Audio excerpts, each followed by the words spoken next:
tengan todas y todos ustedes. Les saluda Thais Aguilar.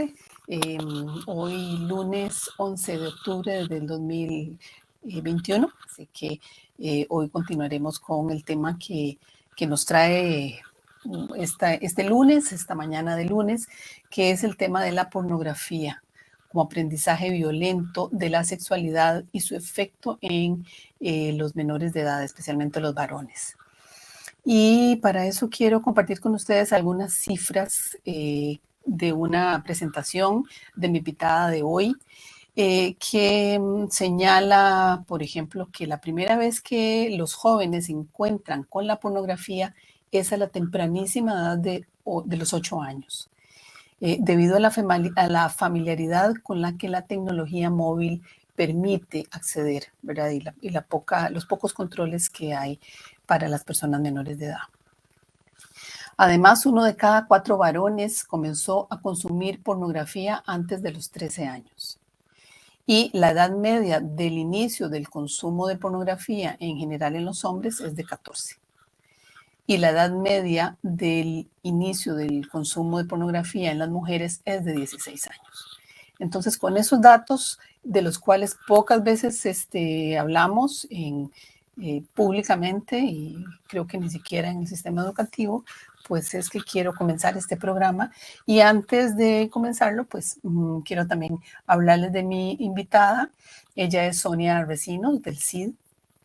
Y Sonia es terapeuta, psicóloga clínica, graduada de la Universidad Rafael Landívar de Guatemala. Ella es guatemalteca y tiene un máster en estudios de la mujer por la Universidad de Costa Rica. Y también posee un máster en prevención de la violencia de género y los malos tratos hacia las mujeres del Instituto GES de España. Ella es una experta terapeuta en el tratamiento de niñas, niños, adolescentes y mujeres víctimas de abuso sexual y en aspectos concernientes al trauma en víctimas de abuso sexual. Ha sido consultora del Lila-Nud en este mismo tema, en el tema de género y trauma. Y destaca entre las publicaciones que tiene varias, una coautoría con la doctora Yoconda Batres del manual Violencia de Género, Derechos Humanos e Intervención Policial. Sonia además es la fundadora de la Brigada Abrazos del Alma, que atendieron la emergencia del Hogar Seguro Virgen de la Asunción, convocando a 110 profesionales en trauma e intervención en crisis. Esta brigada funciona en Guatemala. Así que vamos a darle la bienvenida a Sonia. ¿Qué tal? Hola, bienvenida. Thais. Muchas gracias. Es un honor estar este día contigo y con tu audiencia. Agradecerte, pues creo que en nombre de las niñas y de los niños, traer a tu programa un tema tan necesario y tan invisibilizado como es el de la pornografía. Creo que tenemos cosas muy interesantes que compartir hoy. En efecto. Y hoy es además el Día Internacional de la Niña, que no lo escogí, o sea, salió por casualidad porque Sonia siempre está muy, muy ocupada y era el día en que podía, pero es una fecha muy pertinente para hablar de este tema. Y bueno, comenzamos, Sonia. ¿Y por qué tenemos que preocuparnos como sociedad por el consumo desbordado de la pornografía? Bueno, es una excelente pregunta, ahí, porque creo que nadie habíamos medido los alcances de este fenómeno que cuando emerge hace más o menos 30 años, no teníamos redes sociales y no teníamos esa tecnología que muy bien tú anotabas hace unos minutos. Nosotras que somos contemporáneas, podemos recordar que en los esbozos del surgimiento de este tipo de información podía venir en videocassettes, en algunas películas o en algunas revistas, ¿verdad? Especialmente en Europa y Estados Unidos. Pero jamás se nos ocurrió que la pornografía iba a estar al alcance de un clic y que esos aparatos están en manos de niños y niñas alrededor del mundo. O sea, esto se convirtió en un problema de alcance global en el momento en que pusimos estos aparatos en las manos de ellos y sin supervisión permanente. Claro. Y para nuestra sorpresa, para la mía, que hace unos años comencé a estudiar el tema, efectivamente, los niños solamente necesitan poner en un buscador la palabra porno y van a tener una gran cantidad de plataformas con videos absolutamente explícitos, sin ningún filtro, como te digo. Entonces, estamos ante un problema grandísimo porque esta ha resultado ser, como bien lo nombraste, la pedagogía de la sexualidad. Aquí es donde aprenden, es su primer manual de acercamiento a la sexualidad. ¿Cómo incide la pornografía en esa percepción o en esa educación sexual? Porque, bueno, no es educación sistemática, obviamente, sino esas imágenes de esa violencia, porque muchas es pornografía muy violenta, ¿verdad? Y ese imaginario tan, digamos, perverso de la sexualidad, especialmente de la sexualidad femenina. Excelente esto que mencionas, Thais, porque nosotras nos conocimos en otros mundos del género y sabemos el peso que tiene la socialización patriarcal, que cuando estamos en espacios que nos han socializado para servir a este sistema, que los medios de comunicación hacen énfasis en las niñas y en las mujeres de que todo lo que, de la construcción incluso de su yo, es en función de esto, pues no resulta nada inocente que este material que aquí se comparte también tenga una ideología patriarcal. Es decir, que no nos encontramos ante unas imágenes sexuales donde dos personas comparten, eso nada más lejos de esto, sino donde una persona juega un papel de sádico, normalmente, un papel de ejercer el poder sobre la otra persona y la otra persona lo recibe como normal. Y ahí es donde comienza el gran problema, porque imagínate, para comenzar, el neocórtex, que es la última, todos los cerebros que tenemos, es el último en formarse y la única especie que lo tiene formado como tal son los seres humanos. Pero no en balde en los Estados Unidos la licencia de conducir se da hasta los 21 años y el ID, porque se cree que es hasta esa última etapa que se termina de formar el lugar donde nosotros analizamos, reflexionamos, tomamos decisiones. ¿Qué pasa entonces en la mente de un niño de 8 años, en un joven, de un adolescente de 12 años, cuando se enfrenta a una imagen de un hombre que golpea a una mujer repetidamente, la penetra de forma abusiva o que dentro de las fantasías que más promueve la pornografía es todo donde parezca forzado, es decir, que ella diga no, que ella muestre resistencia, que ella grite, y esto excita más al hombre que la está teniendo relaciones con ella, ¿no? Pero te decía de la preocupación que entonces en imágenes y pequeñas intervenciones de 6 o 7 minutos hay una eyaculación y un pseudoorgasmo, que entonces cuando estos chicos aprenden se preguntan si ellos no logran alcanzar el orgasmo en ese tiempo, algo anda mal, y lo que es aún peor, las chicas también. Entonces comienza un aprendizaje sumamente distorsionado de las propias sensaciones, de la respuesta sexual y lo que es peor, se aparea con la violencia.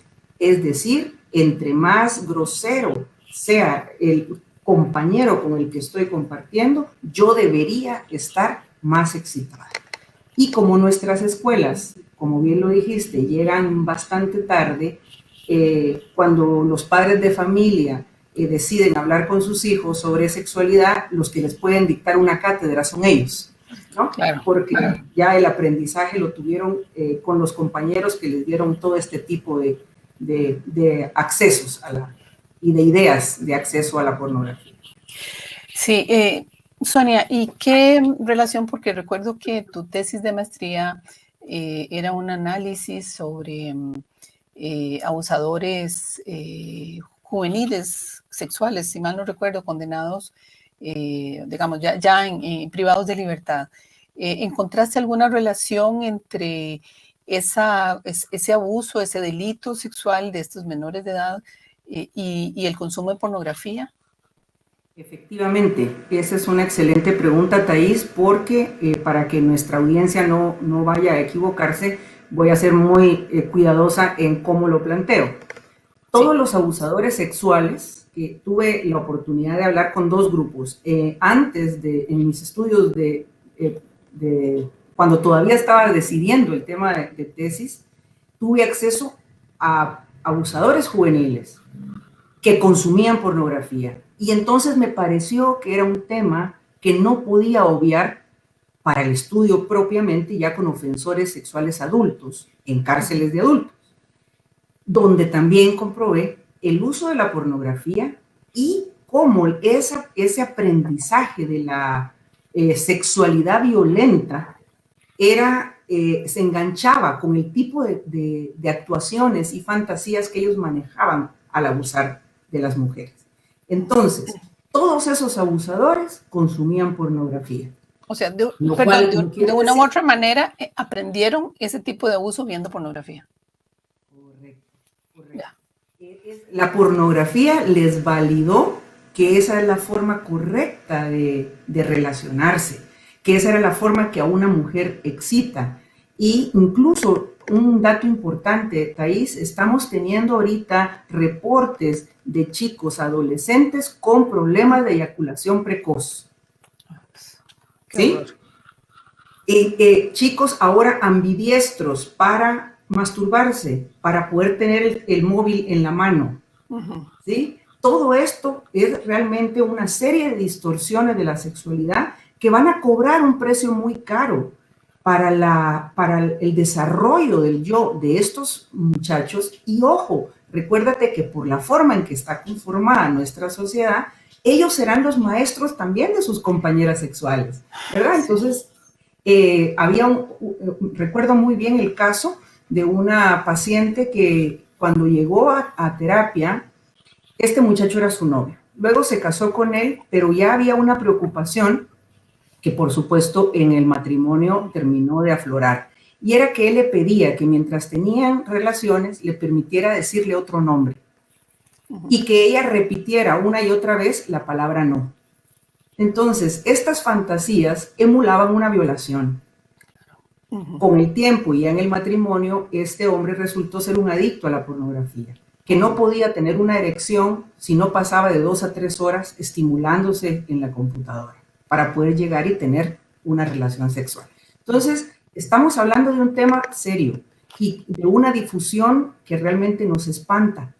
Y ojo con esto, Thais, que no podemos confundirla con el erotismo, que es mucho de la defensa que hacen algunos grupos de decir, pues yo tengo derecho a imágenes eróticas. Sí. Yo te diría a ti que también tú y yo podemos leer una novela, ver una película donde hay una escena erótica de dos seres donde en igualdad de poder, sin el uso abusivo del poder, comparten la sexualidad y decir, pues esto es agradable, me provoca placer, me gusta. Que si algo nos preocupa, y Rosa Cobo, una gran teórica española, lo plantea, es que si tú tomas 10 o 100 imágenes pornográficas, siempre hay alguien ejerciendo el poder sobre otro. Y pues el 99% de las veces es un hombre sobre una mujer o un grupo de mujeres. Claro. Entonces eso está relacionado con la manera en que se nos percibe culturalmente como una población desempoderada, con la manera en que también se está aprendiendo de la sexualidad, porque además con esa gran ausencia y esa reticencia a abordar desde los centros educativos, porque en las familias sabemos que se da muy poco este tipo de formación de una sexualidad más abierta y natural y sencilla y simple, ¿verdad? y entonces está impregnando, se está cruzando muchísimo el comportamiento y una siente que hay cada vez más un distanciamiento entre la idea que tienen todavía muchos hombres y hombres jóvenes de lo que es ser mujer y las mujeres de lo que esperamos también de un potencial compañero. Correcto, y entonces esto refuerza los estereotipos que tanto terror nos dan, porque en ellos está basada la violencia hacia las mujeres que sorprendentemente, Thais, nosotras lo sabemos, nunca habíamos tenido tanta información sobre la violencia, sí. Nunca había habido tantos programas de prevención y nunca nos habían matado con tanta hazaña y con tanta rabia como nos están matando ahora. Entonces, sabemos que las legislaciones están trabajando en acciones afirmativas y más que nunca nos han dicho a los niños no se les toca, a las niñas no se les toca, a las mujeres no se les mata. Pero el aumento es desproporcionado. Pero si lo pones en la otra mano, te debo contar que en pandemia, el sitio, uno de los más famosos en el mundo, llamado Pornhub, regaló a sus usuarios ventanas que normalmente son pagadas, las obsequió de libre acceso por el aburrimiento de estar encerrados. Y entonces solo imagínate esta ecuación, Thais. Si la casa sabemos que es el lugar más peligroso para niños y niñas, estábamos construyendo una bomba de tiempo. Claro. Hombres consumiendo pornografía con el acceso a los niños y a las niñas. No es entonces tampoco extraño el repunte de violencia sexual que se reportó durante la pandemia. De la violencia sexual contra personas menores de edad.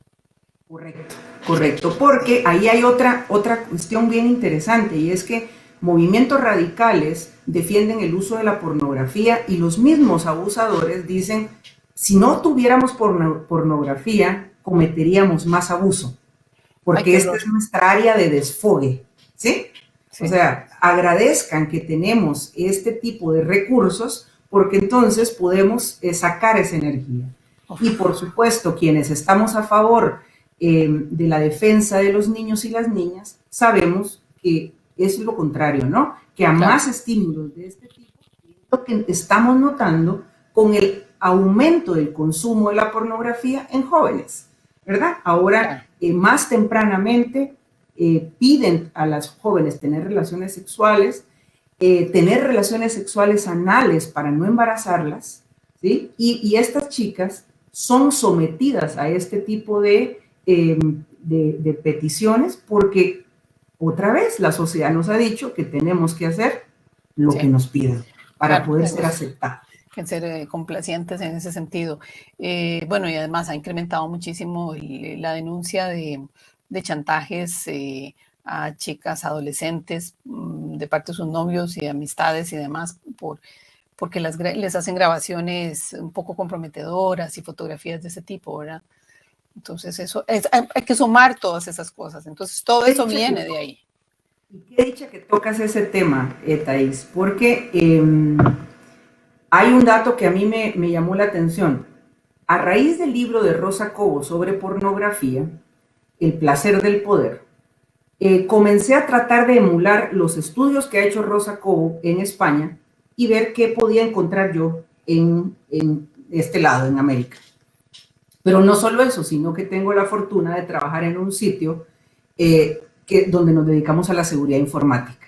Entonces, al nosotros vender filtros web, comencé a indagar con los ingenieros y los fabricantes sobre consumo de pornografía, que no solamente coincidían con los datos que Rosa Cobo publica, sino que nos espanta la cantidad de categorías que tienen estos sitios, ahí, donde algunas de las categorías se llaman porno casero, es decir, grabaciones que la gente sube. Ya, imagínate que estos sitios ya no solo se alimentan de gente actuando con cámaras, luces y demás, sino el minuto de fama de cualquier persona en el mundo que lo que hace es subir el video con su compañera, con su esposa, y si tú revisas brevemente uno de estos sitios porno, te vas a encontrar con categorías entre las cuales me permito mencionarte algunas. Padre con hija, tía con sobrino, violando a mi hijastra, complaciendo a mi sobrina, ¿sí? Este tipo de mensajes son los que vamos a ver que la gente sube su propio video y se sentirá sumamente orgulloso de decir, yo tengo un video en la red. Da, te digo, una tristeza tremenda y asusta pensar cuántos de nuestros niños y niñas son vulnerables a esto o están ya pensando cuándo subo mi propio video. Claro, o sea, eso es normalizar y normar la violencia y el abuso sexual. O sea, el incesto. Correcto. Y lo más, para mí, preocupante, como bien dices, normalizar y creer que este va a ser el medio por el que yo me excito. Es decir, estas categorías que te acabo de mencionar, tú puedes encontrar 22,000 visitas, 480,000 visitas, es decir, 500,000 de personas pasaron a ver ese video del tío que afirma que este es el video de él violando a la sobrina. Sí, ¿Qué tipo de pensamiento estamos formando? ¿Verdad? Claro. Ahorita hablamos, porque eso es una de mis preguntas, la sexualidad y la conformación de la autoimagen de hombres y mujeres viendo sexualidad, pero tenemos una consulta de una de las birnautas, de Katia Chávez, que pregunta qué se puede hacer si ya un hijo o hija ha visto pornografía junto con sus compañeros de colegio. ¿Cuál sería la recomendación de tu parte? Gracias, Katia, por tu pregunta. Fíjense que como soy terapeuta y trabajo con programas cognitivo-conductuales con sobrevivientes de diferentes tipos de violencia, hace más de 20 años aprendí la utilidad de hablar claro con los niños y con las jóvenes. Siempre recuerdo una consigna de la doctora Yoconda Batres cuando formamos terapeutas. Y las terapeutas están temerosas de llegar a la sesión donde los niños o niñas van a hacer el duelo y a contar cómo vivieron el abuso. Y encontramos a estas futuras terapeutas asustadas de cómo preguntarles. Y la doctora siempre dice algo muy sabio: lo peor ya pasó. Cierto. ¿Sí? Entonces, si esto ya sucedió, lo que tenemos que hacer es hablarlo. No temer a que vamos a distorsionar, a malformar. Por el contrario, como les digo, normalmente cuando llegamos, los chicos ya tienen un derrotero enorme de información. Claro. ¿Qué hago yo? Incluso con adultos, con el grupo de ingenieros con los que trabajo. Les digo, señores, no consuman pornografía. No crean que esto es inocente. Con los jóvenes, si ya sucedió, que nos cuenten qué fue lo que vivieron, cómo lo vivieron. ¿Cómo se sintieron? Cómo se sintieron, la frustración que vivieron. Y esos son relatos que me hacen a mí los chicos. Se querían masturbar en grupo y yo no podía, yo estaba asustado, yo no lograba tener una erección. Entonces yo le valido, por supuesto, y eso era lo normal, eso era lo esperado, porque estabas viviendo, en ese momento estabas siendo sometido a un ambiente violento. Ahora más bien debes comenzar a reconstruir tu propio placer, a tratar de abandonar todo tipo de práctica y consumo de pornografía, porque ahí viene lo otro, Thais y Katia, que nos hace la pregunta: esto es adictivo. Y ahí entra otra parte muy valiosa que le pueden contar a sus hijos. Las terminales cerebrales a donde llega el consumo de la pornografía por tener que ver con el orgasmo son áreas muy adictivas, ¿sí? Muy adictivas, porque están pegadas a las áreas de endorfinas, de todos los estimulantes. Entonces, la posibilidad de que tú después digas, no puedo tener una sensación, no puedo excitarme si no es con este estímulo, es enorme, enorme. Por eso ahora tenemos ya especialistas, en Centroamérica tenemos uno, en Guatemala, con el que estoy trabajando casos de personas adictas a pornografía, que incluso confiesan primero que lo hacen en horas del trabajo, que eso también lo pude demostrar con este estudio que hice con los fabricantes de Claro. productos de seguridad, y cada vez necesitan pornografía más violenta. Ya entran a sitios pagados del Deep Web donde le llaman sexo duro. Entonces hay muchos riesgos, muchísimos riesgos. Sí, claro. A ver, tenemos, no, se te fue Aquí está. A ver, ahora sí ya. Es que se sube y se baja el volumen. Carla Navarro tiene otra pregunta. Es que sugerí que por favor nos hicieran preguntas porque sé que es un tema que a todos se nos para está aterrorizada la gente que nos está viendo. Dice Carla Navarro que cuáles serían las recomendaciones para abordar este tema con las chicas y a partir de qué edad. Cómo empoderarlas para que no las irrespeten y que se sepan defender a temprana edad o identificar también, me parece a mí, una situación de estas. Excelente, excelente pregunta. Qué dicha que estamos interesadas y preocupadas todas. Voy a contarles que por el tema en el que trabajo, que es prevención de la violencia sexual, tiendo a tener sesiones a muy temprana edad con sobrinitos, hijos de colegas y de amigas que se acercan y me hacen esta pregunta que tú me acabas de hacer. ¿Qué hacemos? Ahora ustedes pueden encontrar en YouTube tutoriales maravillosos para sesiones de prevención del abuso sexual, ¿verdad? Mis partes íntimas, las que guardo debajo del traje de baño, nadie las puede ver, nadie las puede tocar. Si alguien me dice que guarde un secreto, bueno. Entonces, eso es lo primero que les sugeriría. Y aunado a la prevención del abuso, la prevención de que nadie te puede mostrar imágenes de otras personas en esta situación. Y pónganle el nombre con todas sus palabras, porque sí, como ya Thais lo dijo al inicio, el consumo comienza a los 8 años. Estos niños saben qué es sexo.com, saben qué es porno. Tal vez no saben la palabra pornografía, pero sí saben lo que es porno. Hablen con claridad. Es mejor que lleguemos nosotros, primero, a contarles los riesgos que hay acá, a esperar que ellas se expongan. Y otra cosa muy importante que les puede servir, audiencia, es el hecho, esto lo aprendí también trabajando desde la parte neurofisiológica del cerebro y les va a hacer mucho sentido. Los humanos trabajamos con un área en el cerebro que se emula a un simulador de vuelo, ¿ok? Eso significa que así como un piloto aviador el día que recibe su título, no es que le dicen, bueno, ha usted ganado todos los exámenes y por primera vez se va a subir a un avión y que le vaya bien. En realidad, él ha pasado varios años en simuladores de vuelo, aprendiendo todas las circunstancias extremas solamente que dentro de una caja. Pero ojo con esto, ¿por qué es tan efectivo? Porque el cerebro puede introyectar que esa situación es real.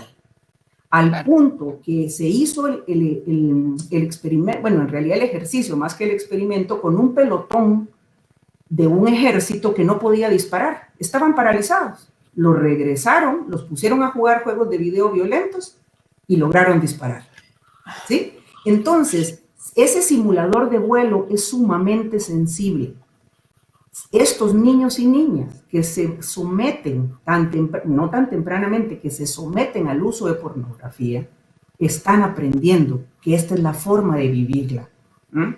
Y después las niñas se preguntan, de adolescentes, ¿por qué ellas no pueden tener un orgasmo? ¿Qué mujer puede tener un orgasmo a los 3 minutos solo en la pornografía? Claro, claro. Cierto. Hay un comentario de otra de nuestras oyentes, de Irene Jara, que le parece espeluznante el tema, pero que es urgente tratarlo. Y dice que es una batalla muy dura, sobre todo cuando premian con un Grammy a reggaetoneros que componen música donde naturalizan la misoginia y todo tipo de excesos. Porque claro, eso es otro producto adicional a la pornografía, ¿verdad? Que es Y sabes algo, a ti y a la oyente que nos aporta esto, hay una frase muy interesante que escuché hace poco: si tú le quitas la música a una canción de reggaetón, es toda una ofensa sexual. Sí. Claro, claro. Bueno, eso es importante porque también estamos hablando de consumo y de normalizar conductas y descripciones de conductas violentas. Tengo otra pregunta y es, ¿qué efectos se perciben en el incremento de la violencia sexual y de la violencia de género con respecto a ese consumo de la pornografía? Si se han podido hacer estudios de, digamos, en tiempo real, por decirlo así, o que den evidencia de que hay un incremento de esa violencia contra las mujeres.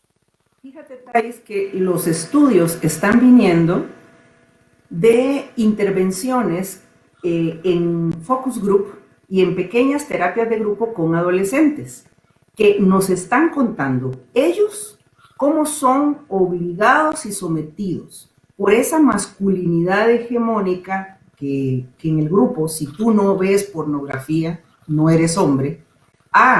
Entonces eres homosexual, todo tipo de estereotipos, ¿verdad? Claro. Y aquí traigo a colación un concepto que aprendí hace muchos años, que también les será útil, del colega José Manuel Salas, costarricense, que decía qué es ser hombre, ¿verdad? Si ustedes ahorita abren Google y buscan qué es ser hombre, pues la Real Academia no les va a dar un concepto muy acertado, ¿verdad? Va a decir humano, con habilidad, etcétera. Pero eso no define un hombre. En realidad, dice José Manuel, que ser hombre se define a través de 3 negaciones: no ser niño, no ser mujer y no ser homosexual. Entonces, para poder cumplir con estos 3 mandatos, la pornografía es una excelente arma. Porque si hay uno de estos chicos que se resiste, comienzan, sí, claro, es que él es muy niño, es muy chiquito, no le pidan cosas de hombre. No, claro, es que él es homosexual. Entonces, esa presión de ese medio, ellos ya la reportan. Claro. Y lo que nos dicen las novias es un poco lo que yo les comentaba hace un rato, o compañeras sexuales. Están siendo más temprano obligadas a mandar videos, que tú lo mencionaste. Obligadas a desnudarse y mandar fotografías, a masturbarse en video y mandárselo. Y obligadas a tener relaciones sexuales. Y como te dije, con esta variedad terrible que ellas lo reportan, de que sean relaciones anales, para protección de ambos. Son tantas las distorsiones que por eso estamos esta mañana aquí. Claro. Sí. Nos llegó a todos. Y ojo con esto también, así como antes teníamos muchas preocupaciones por el tío, el familiar, el sacerdote, el amigo de la casa que podía abusar, tenemos toda una cultura abusiva alrededor de la vida de los y las adolescentes en sus grupos. Indaguen, pregúntenles a ellos, mira, y has oído si tus compañeros ven pornografía, y verán el expertise que tienen en el tema y las cosas a las que son obligadas las chicas. Sí. Yo quiero compartir acá contigo, porque además vos conociste esa situación que vivió mi hija cuando estaba en sexto grado, si mal no recuerdo, 6º grado, primer año de colegio. Tenía un compañero que su padre le mostraba pornografía, desde muy chiquito. Le mostraba pornografía, tenía revistas pornográficas y demás, y un chico digamos, con mucho liderazgo también. Ella tenía un grupo de amiguitos con los cuales compartía mucho, sobre todo jugar fútbol y ese tipo de cosas.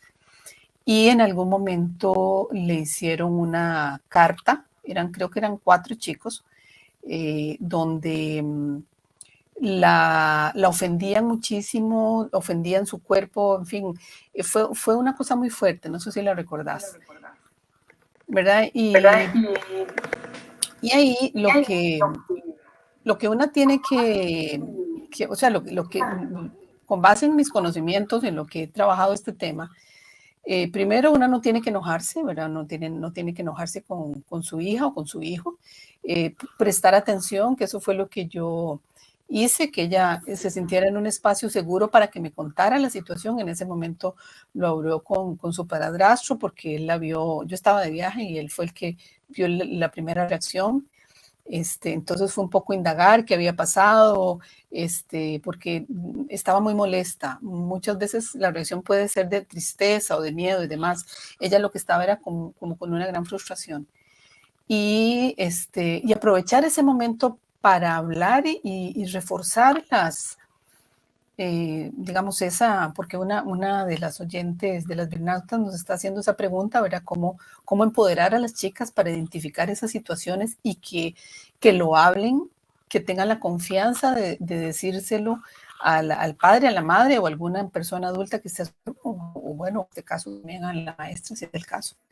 Pero entonces, estas situaciones, imagínense, en ese tiempo no teníamos todavía, apenas comenzaba la pornografía en internet a esos niveles. Fue a finales de los 90, si mal no recuerdo. Y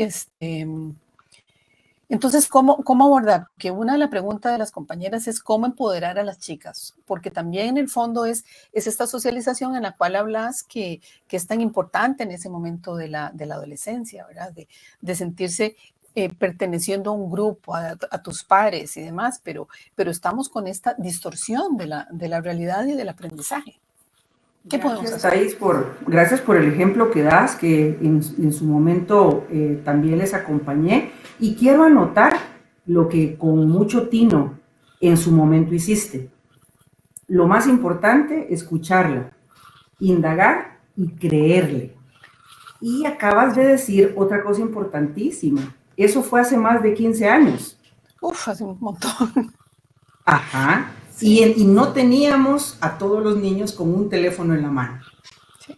Este caso es exponencial. O sea, solo imagínate la cantidad de niñas y adolescentes que están siendo sometidas y ¿verdad? Todas las distorsiones que eso implica.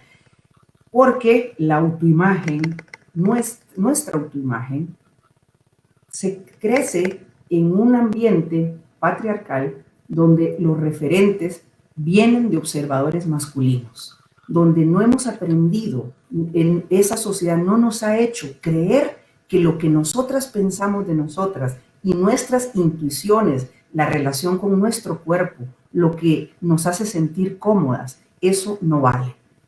Entonces, estas chicas comienzan en estos focus group que te comento a decir, yo me estaba sintiendo incómoda. Y dice ahorita recuerdo a una jovencita que dice que a ella le asustó porque le dijo al novio, cuando vamos a tomar una malteada, cuando vamos a tomar un refresco, tú me dices mi amor, pero en la cama me quieres decir puta. ¿Por qué? Porque el juego de estar en la cama cumpliendo las fantasías de la pornografía. Claro, ese doble parangón fue el que a ella le sirvió de aviso. Y se lo dice en el grupo, porque están ambos en el grupo donde los están entrevistando. Eso fue lo primero que me llamó la atención, porque había un doble código de comunicación. Y entonces se le dice, sí, es lo que aprendí, que debía, que entre más yo usar este tipo de cosas, más te iba a excitar y estaba cumpliendo mejor mi rol de hombre en la relación sexual. Claro, estaba aplicando el simulador. El simulador de vuelo que nos referías, que en el fondo la pornografía es el simulador del comportamiento sexual que los hombres creen que queremos las mujeres. Correcto. Y eso posiblemente sea lo más peligroso, porque es lo que ellos creen que queremos, y ojo, y la pornografía les ha hecho creer que eso es lo que ellos quieren. Claro. También. Claro. ¿Verdad? Claro. O sea que ellos deben ser siempre machos, siempre dispuestos, siempre erectos, siempre listos. Siempre deseosos. Siempre deseosos, ella siempre deseable. Claro. Entonces, es una escuela muy perversa, que no es gratis, y ahí les quería compartir un dato. 146 millones de visitas puede tener un sitio de estos al día. Qué horror. Qué horror. Solo traten de dimensionar eso. Entonces, díganme ustedes, ¿qué estamos aprendiendo? O sea, si 146 millones de visitas tuviera una librería, ¿verdad? O libros gratuitos en internet, pues podríamos presumir que la gente va a tener mucha mejor ortografía, gramática y demás, ¿no? Claro. Pero solo pongamos eso en la dimensión del aprendizaje. Y como les digo, lo que nos aterroriza es que sea también adictivo, que necesite ir en aumento y que además sea gratuito. Que no tengamos la capacidad ahorita de tener los suficientes filtros para proteger a los chicos. Y podríamos tener en casa los mejores filtros y las felicitaría también por eso, pero no es suficiente. El mejor filtro que podemos tener es el que hagamos de reflexión con ellas y con ellos. Claro. Porque los estímulos van a ser permanentes e invasivos. El mismo reggaetón. Cuando ustedes ven ese tipo de bailes, eso no es un baile, eso es la emulación de una relación sexual abusiva además. Mujer acostada en el suelo, nalgas para arriba y él golpeando con su ingle, por Dios. Entonces, lo que tenemos que hacer es darles información, hacer este tipo de discusiones en casa. Claro. Y propiciar que ellas hablen y que ellos también nos puedan comunicar la presión que están teniendo social para darles herramientas para protegerse. Claro. Y es que estaba leyendo algunos comentarios. ¿Qué hacer también, Sonia, en el caso de las mujeres que están consumiendo pornografía? ¿Cómo? Porque estamos tratando, describiendo los efectos de la pornografía en el consumo que se busca más que los consuman hombres, pero también hay un grupo importante, muy importante de mujeres que la consumen. ¿Cómo afecta eso específicamente a las chicas? Ok, bueno, fíjate que tu pregunta es muy interesante y otra vez vamos a echar mano de nuestro expertise en género y de todo lo que de todos los ríos donde tú y yo navegamos. Vamos a ver, ¿qué es lo grave de esto?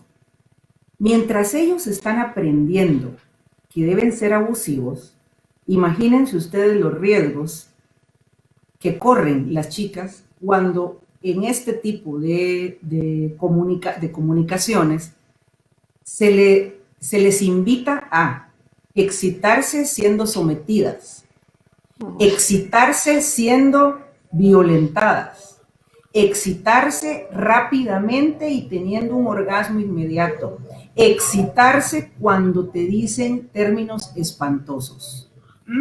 Sí. Es un abandono, muchas de ellas, esa es otra cosa importantísima, un 70% de estas chicas reportan no saber qué es un orgasmo.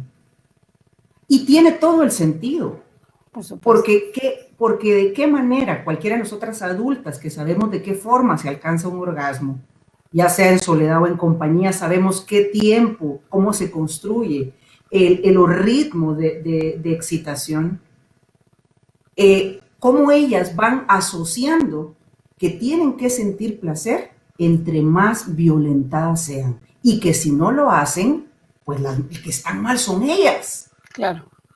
Y entonces pueden ser acusadas de frígidas, un término que ya no se usa en lo académico, pero sí en el vulgo.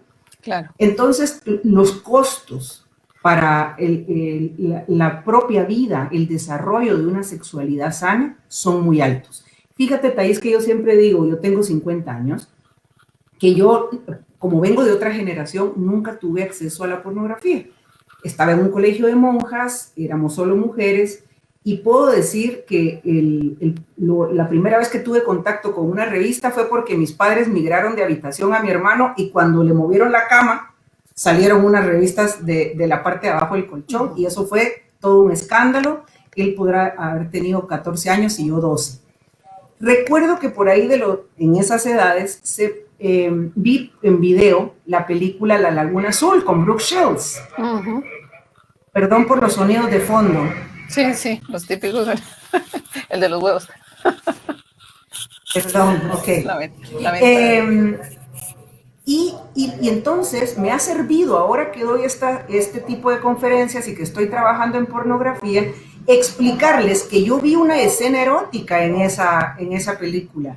Pude ver cómo se descubría la sexualidad de un hombre y una mujer he vuelto a ver la escena porque no hay una sola imagen abusiva y recordaba siempre con placer que había sido mi contacto con la sexualidad. Eso es todo lo que yo puedo decir.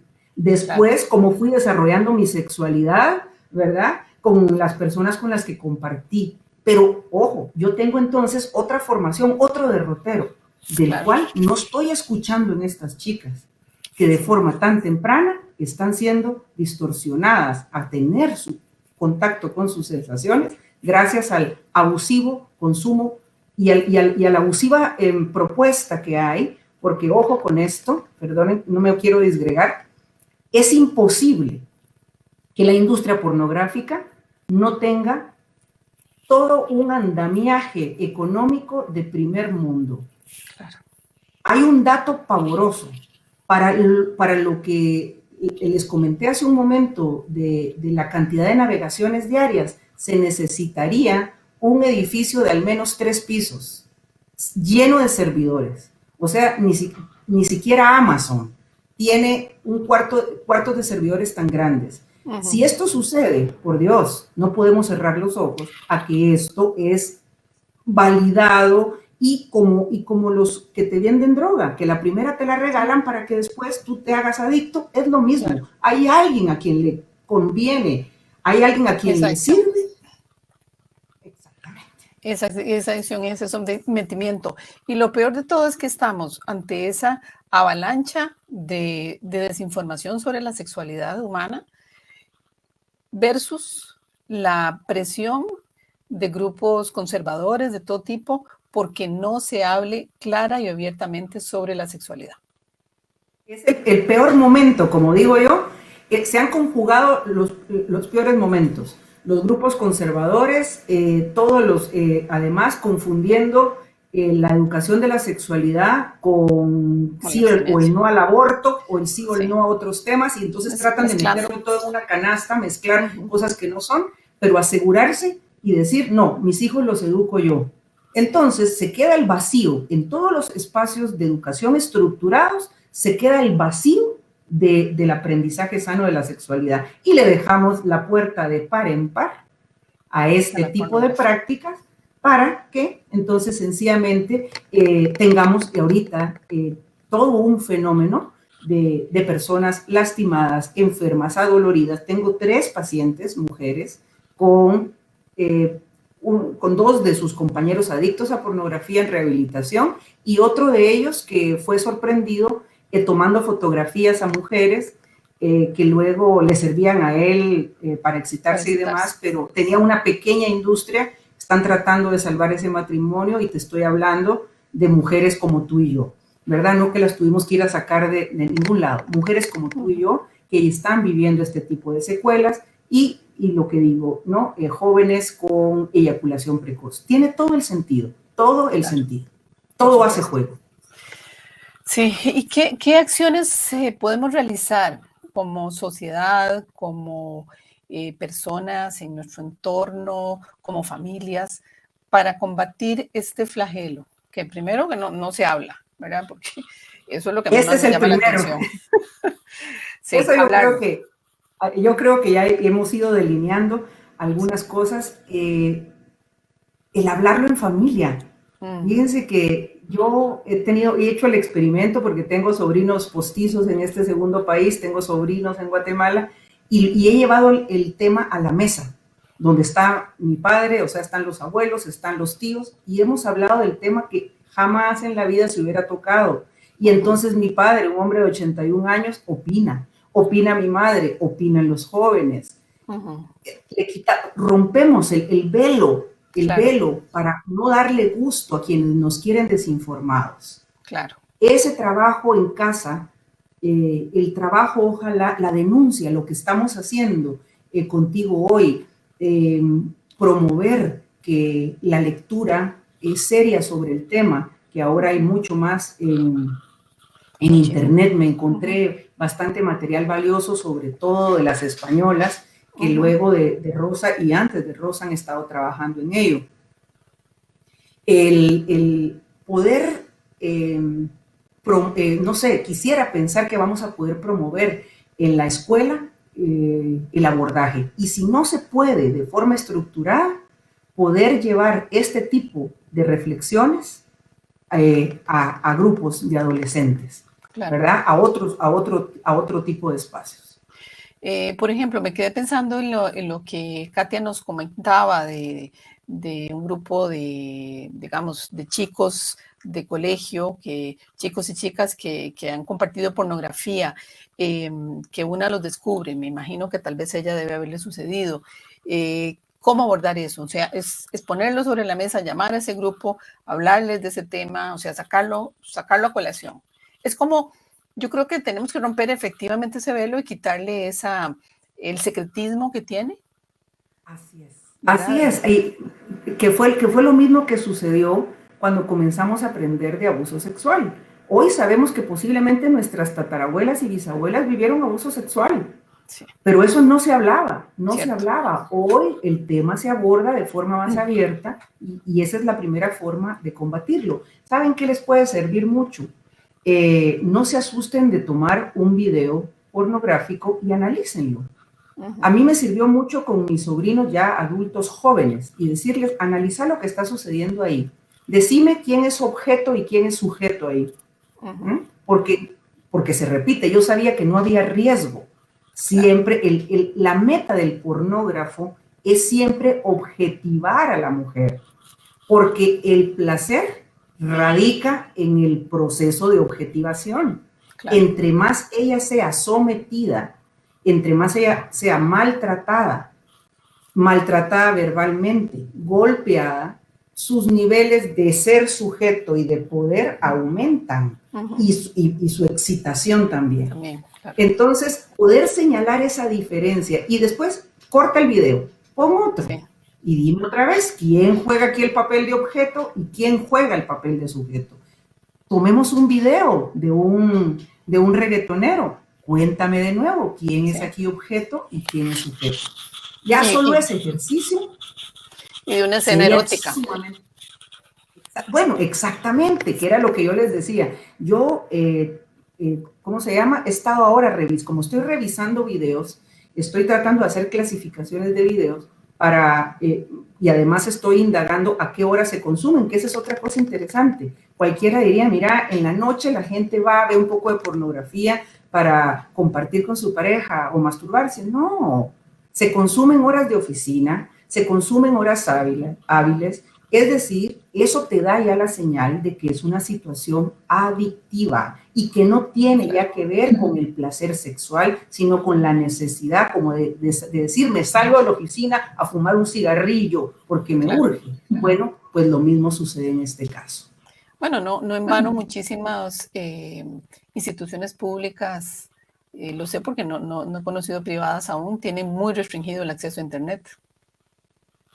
Así es, y esa ha sido mi fuente de información, porque te puedo decir que en uno de los países de Latinoamérica teníamos en un canal religioso, se le vendió un filtro web y el 70% del personal consumía pornografía dentro del, ¿verdad? De las 300 personas que trabajaban ahí, que no difiere de una oficina de ingeniería o de una oficina del Estado. Por eso los filtros web se venden también, porque son como dicen, el consuming time del empleado, era el tiempo de consumo de plataformas, de películas, de redes sociales y de pornografía es enorme.